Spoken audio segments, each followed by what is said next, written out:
Selamat datang kembali di proyek rumah seharga $1.000, di mana saya membangun rumah rangka ringan 2 lantai seluas 50 meter persegi. Bangunan seperti ini bisa dijadikan rumah liburan, bangunan awal di lahan baru, atau rumah tamu. Butuh waktu bertahun-tahun untuk menemukan dan menerapkan metode pembangunan termurah. Ini ringkasan hal terpenting. Solusi konstruksi yang digunakan sudah teruji waktu. Hampir semua video tentang membangun rumah dengan biaya $1.000 sudah viral di internet, yang berarti semua orang membutuhkannya. Saya yakin lahan suram di wilayah pasca Soviet akan segera dipenuhi rumah indah, murah, dan nyaman yang dapat dimiliki semua orang. Untuk mewujudkan mimpi itu, kita hanya perlu menyingkirkan rasa malas dan mengembangkan kemampuan untuk berhemat serta mendapatkan bahan bangunan dengan harga murah. Kedepannya, proyek ini bahkan akan memengaruhi penataan lingkungan yang murah dan juga tubuh kita.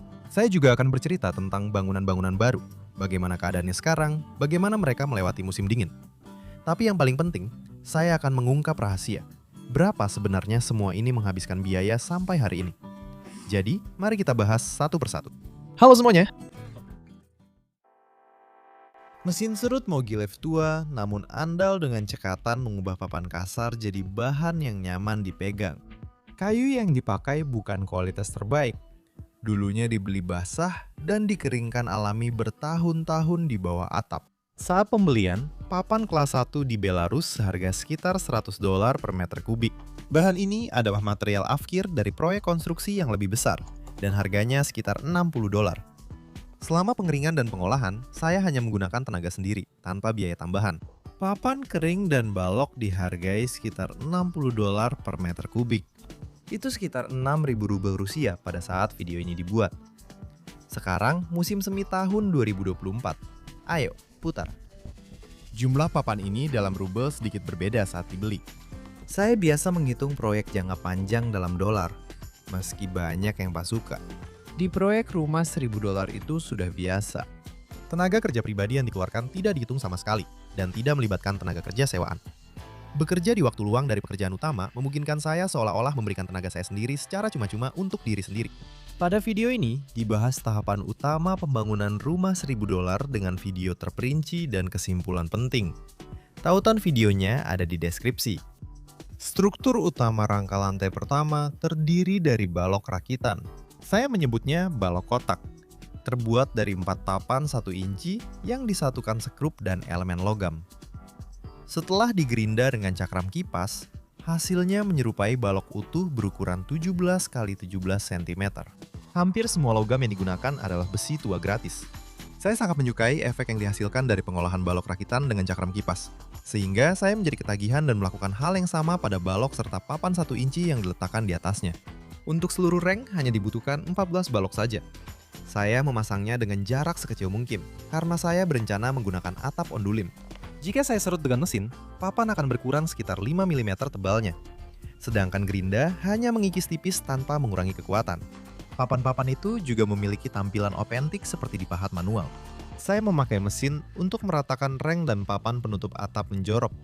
Untuk variasi dan istirahat dari gerinda, balok untuk kasau juga saya olah pakai gerinda. Balok, lantai, dan kasau akan dibiarkan terbuka, sehingga tampilan pahatan manual memberi nilai tambah. Sistem kasau di lantai 2,5 loteng saya pakai balok 50 x 50. Semua papan 50 x 150 telah dipakai untuk balok lantai antar lantai. Balok lantai antar lantai saya rapat, jadi lantai cukup pakai papan 25. Saat menutup bagian segitiga atap, papan tersisa sudah jelek, nyaris seperti papan pinggiran yang kasar. Kami memutuskan memasangnya tumpang tindih. Saya tidak tahu nama metode pemasangan ini, tapi sering melihat dinding seperti itu di film koboi Amerika. Tentang perlakuan dekoratif dan antiseptik pada kayu, saya ingin menekankan bahwa ada banyak cara mengolahnya yang hampir tanpa biaya. Mulai dari merendam dengan oli bekas, membakar permukaan, hingga berbagai pilihan lainnya. Potongan kayu sekecil apapun tetap dimanfaatkan. Biasanya pembakaran memakai gas yang dibeli. Namun, kayu tak terpakai bisa menghasilkan gas pirolisis gratis untuk pembakaran. Proses ini menghasilkan arang kayu untuk barbeque. Jadi, Anda bahkan bisa tetap untung, karena kalau beli arang, harganya cukup mahal. Saya mendapat rangka plastik segitiga tanpa kaca ganda gratis. Karena ini adalah milik saudara saya yang sudah tidak terpakai. Akhirnya hanya dipakai untuk latihan saja.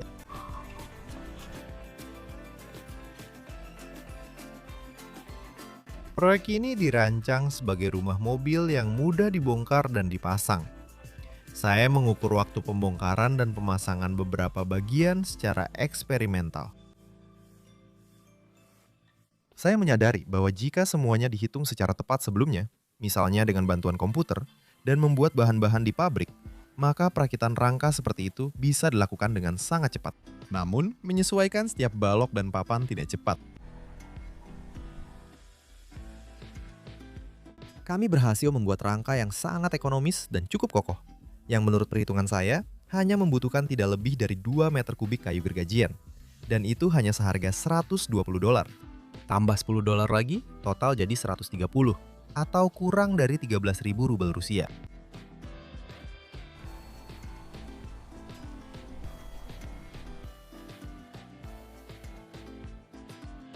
Saya membeli 2 daun jendela cacat seharga $10 masing-masing, lalu membuat 2 jendela loteng darinya. Kami memutuskan untuk langsung menutup overhang dan atap, karena sebelum pemasangan atap masih mudah bergerak di atas rangka atap.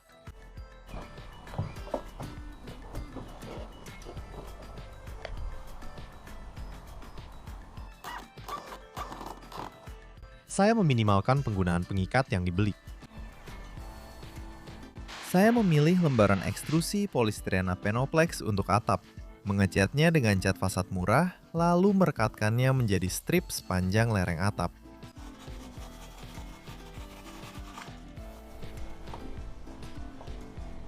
Bahan yang sudah dipotong lebih lentur dari perkiraan saya. Benda ringan dengan permukaan lebar mudah rusak jika terkena angin kencang saat pemasangan. Setelah dipikir-pikir, saya memutuskan untuk menempelkan balok di salah satu ujungnya. Dengan begitu, bahan atap menjadi jauh lebih stabil.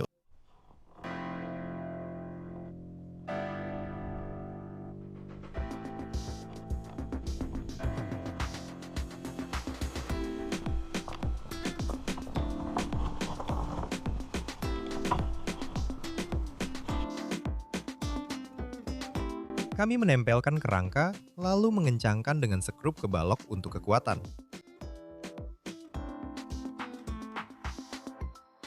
Saya puas dengan hasilnya, lalu memotong papan lagi, membuat lebih banyak balok, dan melapisinya dengan bahan pengawet kayu buatan sendiri.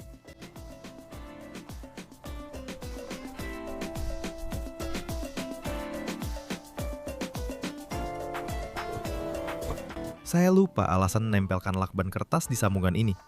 Mungkin agar lem tidak kena cap. Saya sadar, ide memakai atap seperti ini tampak gegabah. Saya sadar sesuatu bisa tidak sesuai rencana. Jadi, saya tandai posisi balok reng dengan paku. Jika rencana awal gagal, Penoplex ini tetap bisa jadi isolasi termal utuh dan nantinya ditutup material atap klasik seperti Ondulin. Balok cetakan memudahkan saya membuat lubang agar mudah dipasang kereng. Pemasangan atap yang belum pernah digunakan sebelumnya ini berlangsung cepat. Sambungan di bawah balok direkatkan sepanjang seluruh panjangnya. Penoplex setebal 3 cm digunakan. Saya hati-hati menyelesaikan pelapisan bagian kedua. Material ini tidak menyerap air, tidak tembus air, tidak membusuk, dan tahan lebih dari 50 tahun. Dengan ketebalan itu, insulasinya setara balok kayu kering 17 cm. Satu-satunya yang bisa merusaknya adalah sesuatu yang sudah saya lindungi dengan 2 lapis cat fasad pada Penoplex. Langsung terasa bayangan sejuk di bawah atap itu. Tidak panas seperti di bawah logam membara. Biaya atap hangat ini saat dipasang hanya sekitar $2,5 per meter persegi. Untuk 44 meter persegi hanya butuh $110, sedikit di atas 10.000 rubel Rusia. Rangka, jendela, dan atap menghabiskan $240. Rumah pribadi, meski dengan anggaran minim, tetap butuh lahan. Lahan berarti ada kebun, taman, rumput, apalagi musim semi. Penonton setia saluran Pesnya Kosyaka tahu bahwa perkembangan lebih lanjut dari proyek rumah seharga $1.000 bahkan mempengaruhi konstruksi bedeng tanam organik kami yang ditinggikan dan hangat. Berkat bahan hangat buatan sendiri, bedeng jadi cepat, murah, dan awet. Bahkan orang kaya pun iri. Saya memutuskan melengkapi rumah dengan jendela buatan sendiri. karena ada kusen pintu diskon besar. Ini balok kayu yang sudah dialur. Waktu itu saya memegang pahat salah, tapi tetap mencoba membuat jendela sederhana dan murah. Saya membeli sepasang unit kaca ganda. Sering salah ukuran, jadi barang cacat dijual hampir gratis.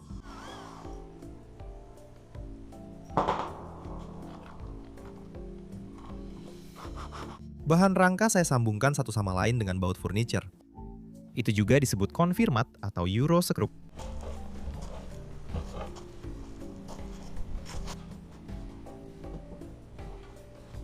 Unit kaca ganda saya rekatkan ke rangka pakai silen silikon bening.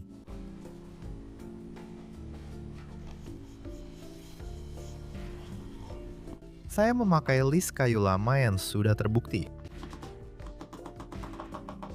Tak lama setelah itu, saya duduk di dekat jendela buatan sendiri yang hanya butuh $9 dan 1 jam. Saya unggah video dan langsung viral di internet. Orang-orang berkomentar, jendelanya harus bisa dibuka dan tidak semua punya akses ke kaca ganda murah. Akhirnya saya membuat jendela baru. Saya menghaluskan balok kayu dengan mesin serut Mogilev tua yang presisi, meski kayunya kurang bagus. Lalu mulai merakit bingkai jendela. Saya memakai skrup konfirmat yang sama. Saya merakit bingkai, lalu daun jendela.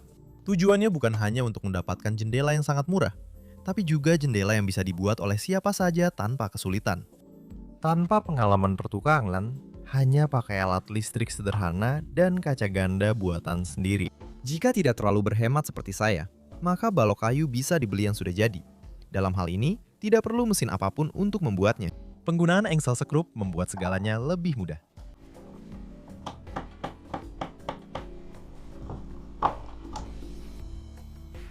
Saya membongkar lalu melapisi dengan cairan pelindung. Cairannya hanya perlu sedikit, jadi bisa beli yang siap pakai. Sekarang kaca jendela lama biasanya dibuang, jadi mencari kaca gratis mudah. Sebagai bilah pemisah untuk kaca ganda, saya menggunakan kanal kabel yang paling tipis. Saya mengebor beberapa lubang kecil di tutupnya dan mengisi bagian dalam dengan silika gel agar jendela tidak berembun. Lalu merekatkannya dengan silikon transparan.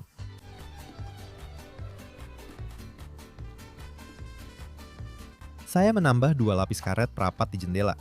Setelah dipernis, hasilnya sangat indah. Dengan anggaran $15, saya sadar membangun murah itu bisa.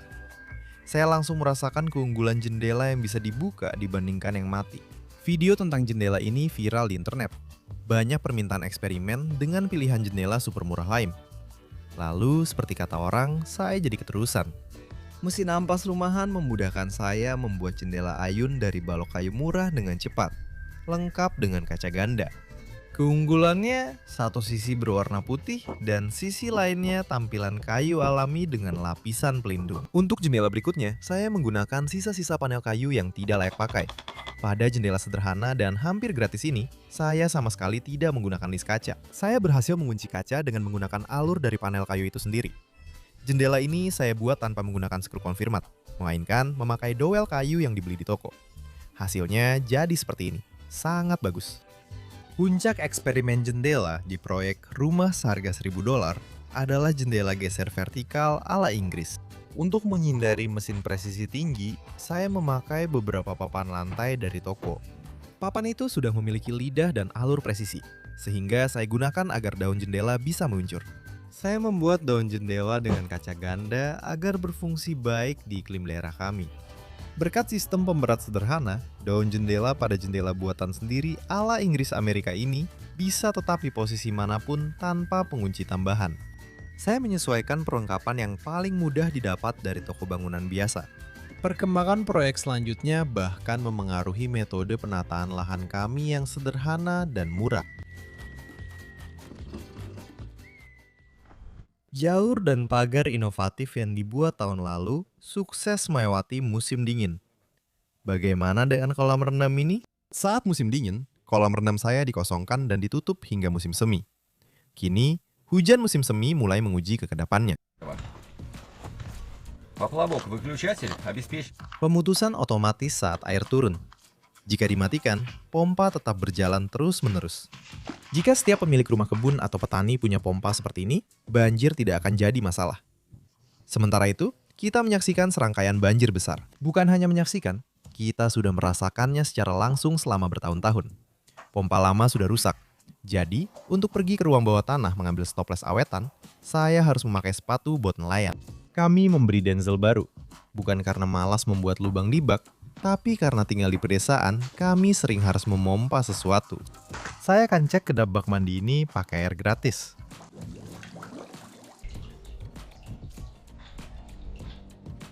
Bak mandi ini cepat terisi. Jika bak ini bukan di basement, hanya untuk penyiraman.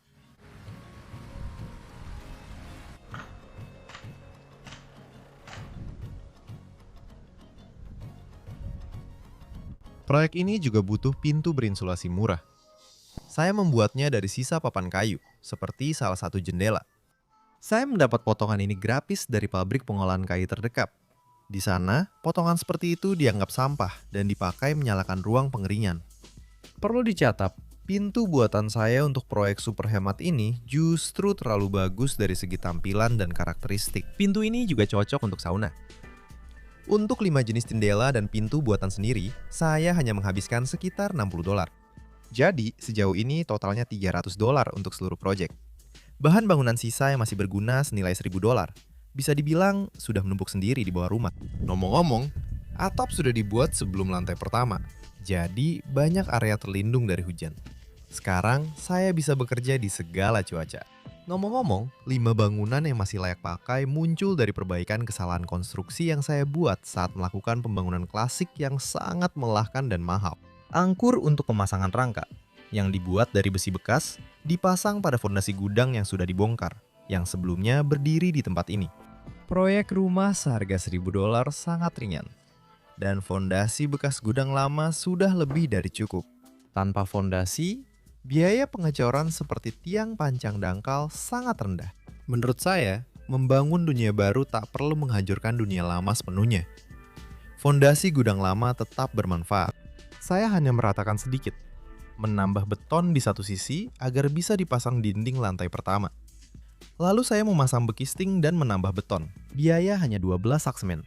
Lainnya pakai barang bekas. Totalnya tambah $30. Saya juga agak berkeringat.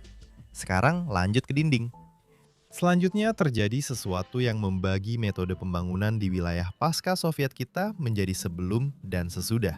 Itulah yang saya rasakan dari reaksi terhadap video berikutnya, yang tak hanya meledakkan internet, tapi juga membaliknya. Saya membuat segmen dinding percobaan dan segera tahu bahan yang harus dibeli. Teknologi ini sederhana dan murah. Jadi, selanjutnya bisa dibangun bukan dari barang bekas, melainkan dari bahan yang dibeli. Saya mencampur plester siap pakai dan mengaplikasikannya ke dinding dengan alat sederhana. Aplikasi secara horizontal memudahkan saya melakukannya meski tanpa pengalaman plester. Karena gravitasi membantu saya. Untuk dinding, saya hanya perlu campuran, jaring kaca tahan alkali, dan bahan bangunan umum. Karena saya belum pernah plester, agar permukaannya rata, saya harus memplester 2 tahap. Pertama, lapisan penguat kasar. Lalu lapisan akhir yang lebih halus.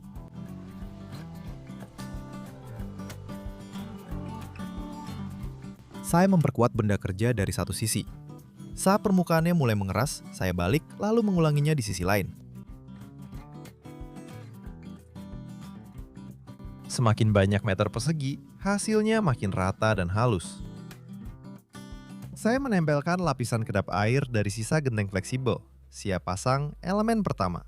Untuk sementara, kami memperlakukan mereka dengan sangat hati-hati, seperti menangani barang yang sangat berharga, dengan menahan napas dan penuh kehati-hatian. Saya sangat menghargai dukungan material untuk penelitian super hemat di kanal Lagu Yasha Kosyak, karena monetisasi YouTube sangat minim. Ini bisa lewat tombol sponsor YouTube. Penonton Rusia dapat membantu via Boosty, tautan di bawah video. Jika Anda memberikan jempol ke atas untuk video ini, berlangganan ke kanal saya, dan menekan lonceng, Anda pasti tidak akan ketinggalan apapun. Terima kasih banyak untuk semua yang peduli. Dan inilah dinding inovatif pertama yang sudah jadi. Meskipun sama sekali tidak punya pengalaman, Permukaannya cukup rata, sehingga bisa langsung diaplikasikan lapisan akhir. Saya memakai lapisan dekoratif tekstur kerikil siap pakai sebagai lapisan akhir. Karena dindingnya rata, saya bisa mengaplikasikannya dengan baik pada percobaan pertama. Saya sudah bisa membayangkan tukang plester profesional yang selama ini mencekik klien-klien malang bisa kehilangan pekerjaan karena bahkan ibu rumah tangga pun bisa membuat dinding seperti ini.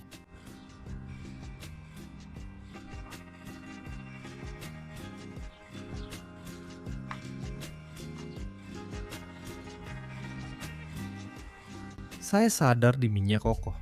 Ternyata kami terlalu hati-hati membawa bahannya. Saya merilis video komunitas konstruksi terkejut karena biaya dinding seperti ini hingga siap finishing hanya $5 per meter persegi.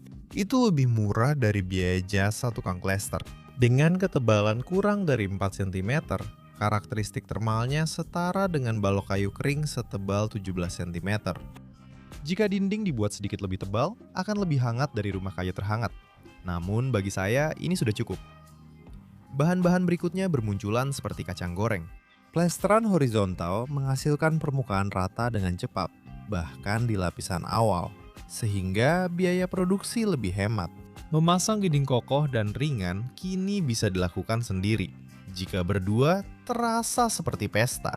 Bersamaan dengan komentar optimis bahwa teknologi seperti ini seharusnya bisa membantu siapa saja yang ingin membangun rumah baru, mulai muncul juga suara-suara yang mengatakan bahwa semua ini salah, tidak kokoh, dan tidak dapat diandalkan. Setelah menganalisis komentar seperti itu, saya menyimpulkan penulisnya adalah orang-orang malas yang suka membenarkan kemalasannya.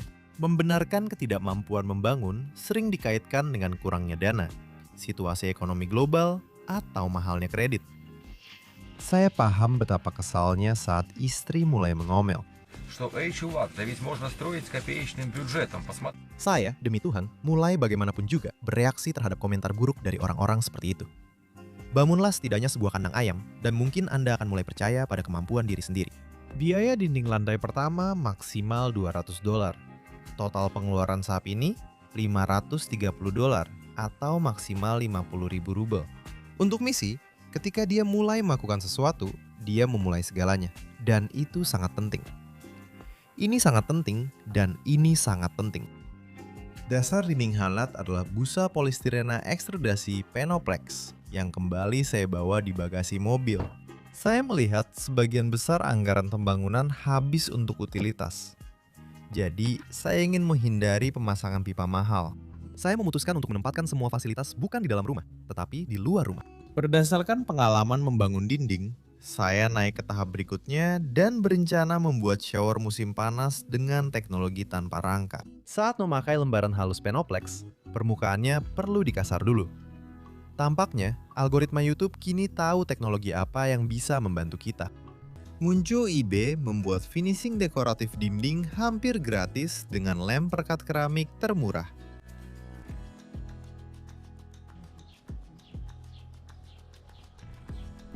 Saya memutuskan untuk langsung mengintegrasikan wadah air ke dalam atap. Dengan begitu, saya bisa menghemat biaya membeli yang mahal.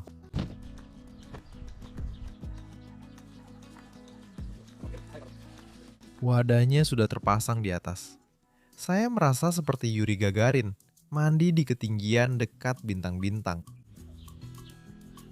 Saya membuat kusen pintu dari pipa saluran air murah. Teman-teman, sekarang kita bisa bernapas lega dan mandi.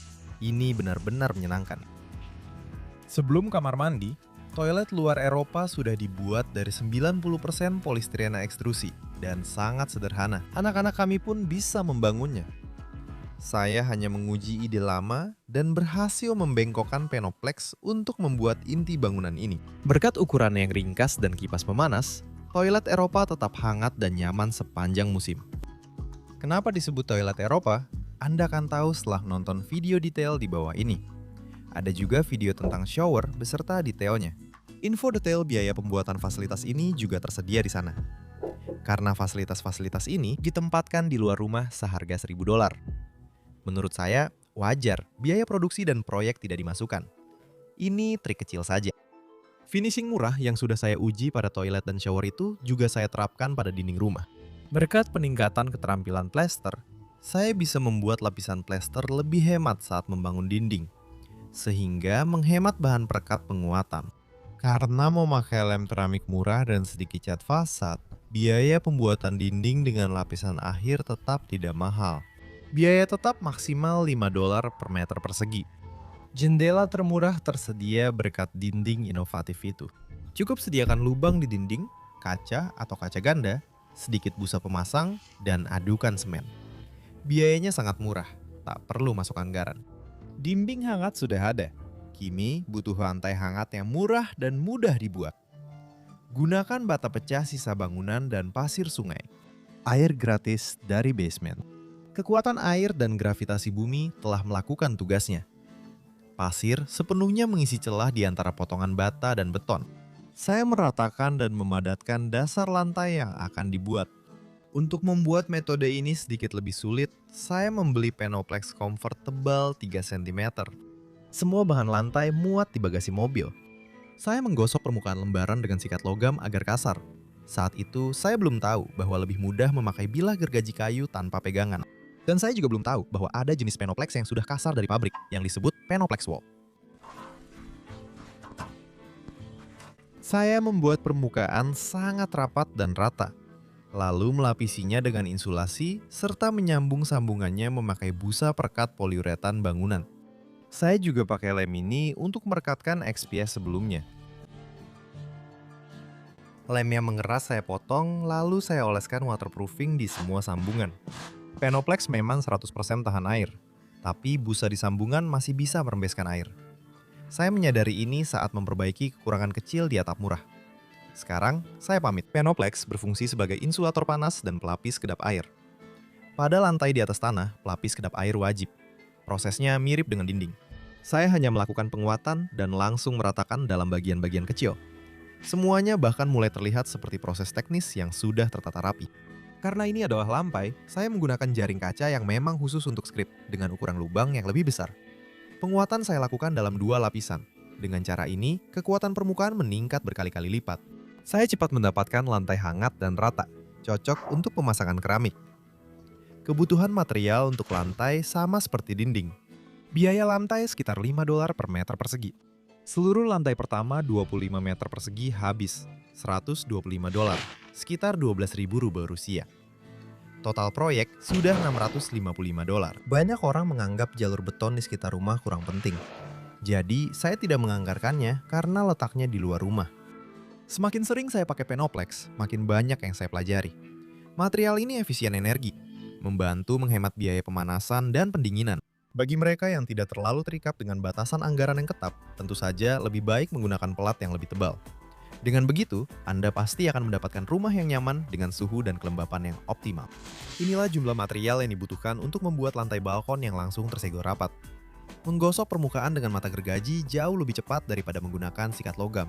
Ini adalah satu-satunya kali saya menggunakan Penoplex dengan ketebalan 5 cm, bukan 3. Perlu diingat bahwa harga gas dan listrik terus naik setiap tahunnya. Pada rumah rangka yang diisolasi dengan wall mineral, dindingnya bisa tertembus angin. Salah satu konsep lain dari proyek saya adalah semua komponen bisa dibuat, misalnya di garasi, bahkan saat musim dingin, lalu dibawa dalam keadaan siap dan dipasang dengan cepat. Cuplikan ini memperlihatkannya dengan jelas. Lantai halat seharga $7 per meter persegi. Total $60 untuk balkon 8,5 meter persegi. Total pengeluaran proyek rumah seharga $1.000 hingga musim semi 2024 mencapai $715 atau sekitar 70.000 rubel Rusia. Di tempat-tempat di mana di bawah papan terdapat balok-balok penyangga lantai, saya memasang kayu penyangga yang memberikan kemiringan dan permukaan untuk aliran air. Karena elemen hanya bertumpu pada balok penyangga, saya anggap ini bukan sekedar lantai kedap air, tapi benar-benar lantai antar lantai. Tanpa lapisan papan, posisinya tetap seperti ini. Saat diinjak, terasa kokoh. Karena video proyek ini populer di YouTube, saya mendapat teman dan rekan baru, yang umumnya memulai perjalanan mereka dengan Penoplex untuk membangun toilet kokoh. Teman saya, Konstantin dari kanal Batiana Usatba, setelah membuat pintu hangat bergaya dongeng dari Penoplex, lalu membangun tambahan besar yang ukurannya melebihi rumah aslinya. Saya bahkan sempat sedikit membantu dia, meskipun saya sendiri tidak akan berani terlalu nekat. Sebagai bahan utama dinding, Konstantin menggunakan Penoplex Comfort dengan ketebalan 100 mm. Dengan dinding begitu, dia akan merasa seperti di Afrika saat musim dingin. Teman saya, Denis dari Dnevniki Dashnika Denisa, bahkan membangun rumah tanpa rangka dari XPS. Sedang dibentuk persaudaraan XPS. Untuk bergabung, cukup beli satu bungkus Penoplex dan buat sesuatu darinya. Rencana terdekat adalah modernisasi atap karena nok atap kadang dipatuk burung dan perlu diselesaikan. Atapnya sudah 4 tahun, dindingnya 3 tahun. Mungkin ada yang lupa hitung. Artinya, hal-hal kecil seperti ini nyaris tak terasa bagi anggaran pembangunan yang sangat hemat. Pengeluaran seperti ini bisa diabaikan. Jika tak terlihat, seakan memang tidak ada. Proyek saya, seperti pembangunan swadaya lainnya, memakan waktu lama dan beberapa tahapnya mungkin lebih mahal. Misalnya, akibat inflasi global. Menurut saya, ini tetap berhasil. Apalagi masih ada dana untuk tahap selanjutnya. Jika masih ada pertanyaan, tonton semua video di bawah ini agar pertanyaan Anda berkurang. Menurut saya, dengan anggaran minim, sudah banyak yang dilakukan. Jangan lupa suka, subscribe channel Lagu Yesya Kosyak, dan follow Jen, TikTok, serta Instagram saya lewat link di bawah. Tekan juga lonceng agar dapat info terbaru. Semoga perdamaian dunia tercipta. Terima kasih.